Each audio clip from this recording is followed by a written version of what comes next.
La dernière fois, n'est-ce pas, compris que le socle de notre prédication ou l'épicentre même de notre enseignement, n'est-ce pas, c'est la croix. La croix, c'est le message de tous les temps. Alors, ça peut gêner, mais ce n'est pas le message du temps de la fin.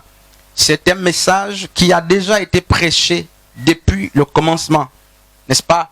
Et la croix avait été prêchée sous plusieurs ombres, de plusieurs manières, n'est-ce pas? Et c'était des typologies qui étaient présentées. Et comme c'est écrit dans Galates 4 là-bas, lorsque le temps convenable est arrivé, le Fils a été manifesté en chair, Christ est venu et, n'est-ce pas, la croix a pris tout son sens. Et lorsque vous lisez justement dans Luc chapitre 23, dans Matthieu 26 et dans Jean 19, vous avez en face de vous les 7 paroles de Christ à la croix. Et parmi les 7 paroles de Christ à la croix, il y a une parole que j'aime beaucoup. Christ a dit, tout est accompli. Et je lisais encore hier, je disais, mais qu'est-ce qui s'est accompli finalement? N'est-ce pas? Alors, à la croix, on a vu, là, ça c'est pour rappeler, on a vu que de la même manière que Joseph avait, n'est-ce pas, été vendu par ses frères, il a fait un tour en prison. Et en prison, il était entouré des 2 prisonniers. Il s'appelait Joseph. Il va être conduit par le Seigneur. Et on peut éteindre le micro, s'il vous plaît. Donc, il va interpréter le songe, les chansons, et les chansons vont sortir. Et l'histoire dit qu'il va, n'est-ce pas, les chansons vont être gratifiées. L'autre prisonnier qui était va mourir.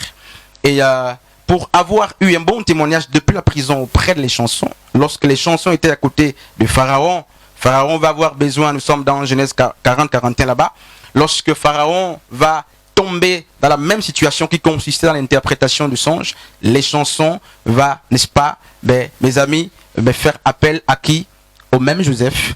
Et la Bible dit que Joseph va trouver, n'est-ce pas, de Pharaon une nouvelle appellation. Genèse 40-41 également le dit. Donc, c'est la typologie de Christ. On a fait comprendre que beaucoup d'hommes de Dieu, n'est-ce pas, dans l'ancienne alliance, ou dans le Tanakh, on va en parler tout à l'heure, étaient, n'est-ce pas, des types de Jésus-Christ. Et Joseph était un type parfait de Jésus-Christ.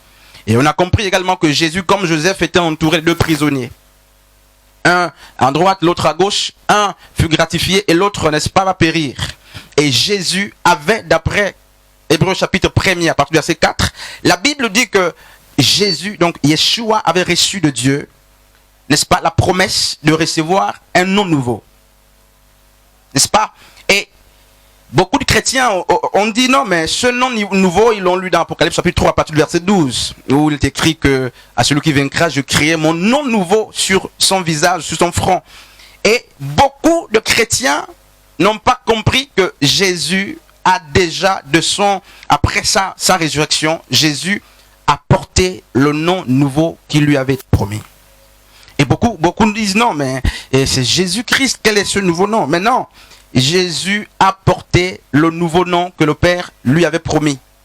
Et quand on lit Philippiens chapitre 2, 8 à 9 là-bas, et Éphésiens chapitre 3 à partir du verset 21, on comprend justement que c'est après la croix que le nom Amashia, donc Christ là, n'est-ce pas, va être donné à Jésus. Donc Yeshua, qui était révélé dans Matthieu chapitre 1 à partir du verset 26, c'était le nom que l'ange a donné à Dieu.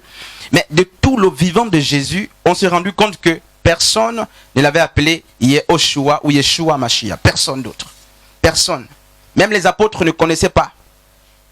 Et remarquez que dans Matthieu chapitre 16 à partir du verset 18, Pierre, donc ça c'est un rappel, n'est-ce pas? Pierre, qui s'appelait, n'est-ce pas, Roseau, donc va devenir Pierre, ça c'est un rappel. On a vu que Roseau c'est un homme faible. En hébreu, le roseau, quand vous définissez bien, vous vous rendez, c'est une plante d'ailleurs qui pousse à côté des rivières et qui subit, n'est-ce pas, mais qui subit le caractère que lui impose le vent. Donc si le vent vient, il impose à droite, le roseau va à droite. Donc tout homme qui naît en Christ est roseau. Donc Simon, en fait, Simon là c'était roseau. Et tous ceux qui sont en Christ, qui, n'est-ce pas, n'ont pas encore reçu l'identité de la personne de Christ, Dieu les considère comme des roseaux, donc des hommes faibles. Et remarquez que dans Matthieu chapitre 16, à partir du verset 18, c'est Simon en question qui, au-delà de ses imperfections, au milieu de la foule, n'est-ce pas, c'est Simon qui va révéler l'identité de la personne de Christ, donc de Jésus. Qui dites-vous que je suis? La question a été posée à la foule et ensuite aux disciples. Et Simon va, avant de s'appeler Pierre, puisqu'il ne portait pas encore le nom Pierre, c'est Simon-là qui va dire, mais toi, au-delà de ce que la foule dit que tu es prophète, tu es Élie, tout ceci, mais tu es le Fils de Dieu venu là-haut, donc le Fils de Dieu très haut. Ça c'est un rappel, je disais. Et c'est là que l'identité de Simon va devenir Pétros. Et en même temps, Yeshua, donc le maître, dira à Pierre, à Simon, n'est-ce pas, que ce n'est ni le sang, ni la chair qui te l'ont révélé. Et regardez, les églises là, c'est le sang et la chair. Les écoles théologiques, c'est le sang et la chair. N'est-ce pas? Même les grandes assemblées sont constituées du sang et de la chair, de l'intelligence, donc de l'homme. Donc les écoles. Et donc, le Père, Yeshua disait donc à Simon que l'identité que tu as eue, la révélation que tu as eue de moi, ne vient d'aucune école, ne vient d'aucune formation théologique. Et d'ailleurs, personne ne peut nous révéler Christ. Mais il dit, c'est mon Père qui est là-haut qui te l'a révélé. Et il dit, tu es Pétros, donc, et sur Pétra, donc sur le rocher, sur le roc, je bâtirai mon église. Je te donnerai les clés de la mort et du séjour des morts. Il dit à Pierre, rien ne prévaudra contre toi. N'est-ce pas? Et c'est le même Pierre qui, dans, n'est-ce pas, Actes chapitre 2, à partir du verset 36, va encore une fois de plus recevoir la nouvelle, donc l'illumination de la nouvelle appellation de Yeshua. Il dira, c'est ce Jésus que vous avez crucifié, tout ça, n'est-ce pas, Frédéric, s'il te plaît, tu peux, voilà. Dieu a fait de lui Christ. Et dans Actes chapitre 4, 12, là-bas, il dira, il n'y a de salut en aucun autre, car il n'y a sous le ciel aucun autre nom qui ait été donné parmi les hommes par lequel nous devions être sauvés. Alléluia. Donc, Yeshua a porté bel et bien son nom de son vivant.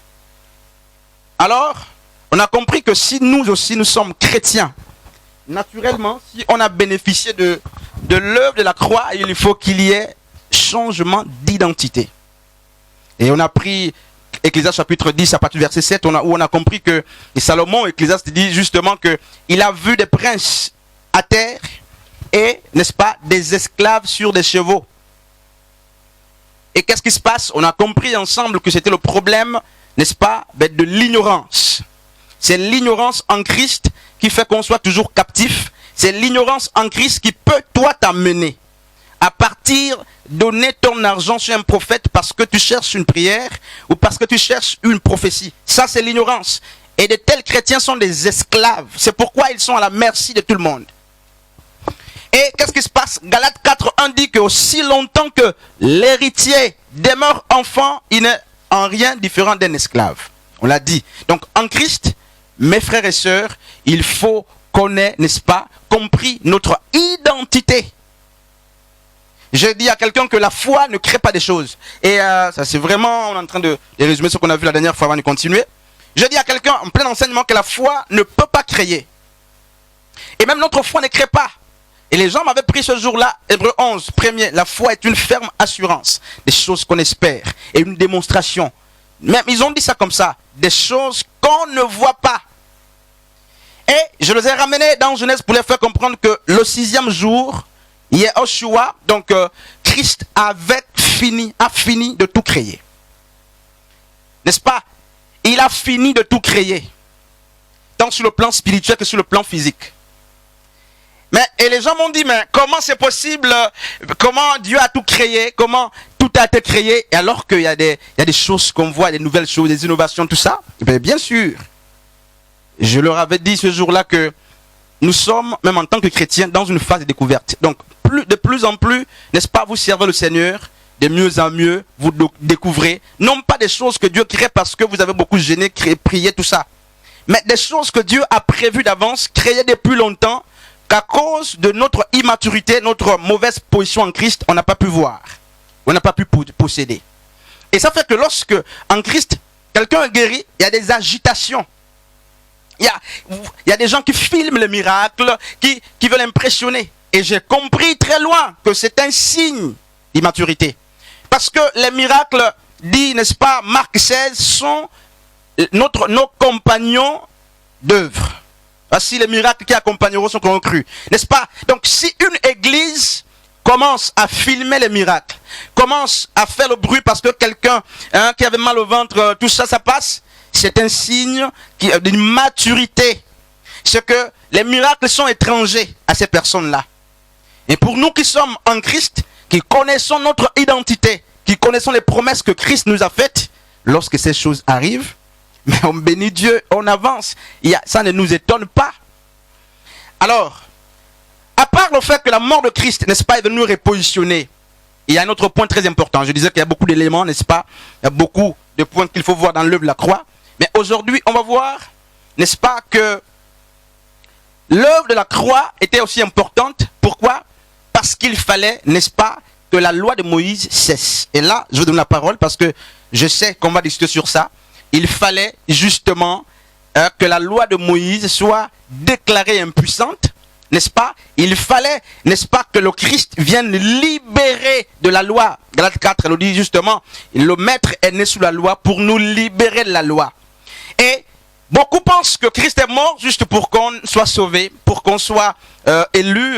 Non, Christ est aussi mort pour, n'est-ce pas, sceller, pour inaugurer. N'est-ce pas? Parce que dans Jérémie chapitre 31, à partir du verset 31, la prophétie concernant l'arrivée de la nouvelle alliance avait été donnée.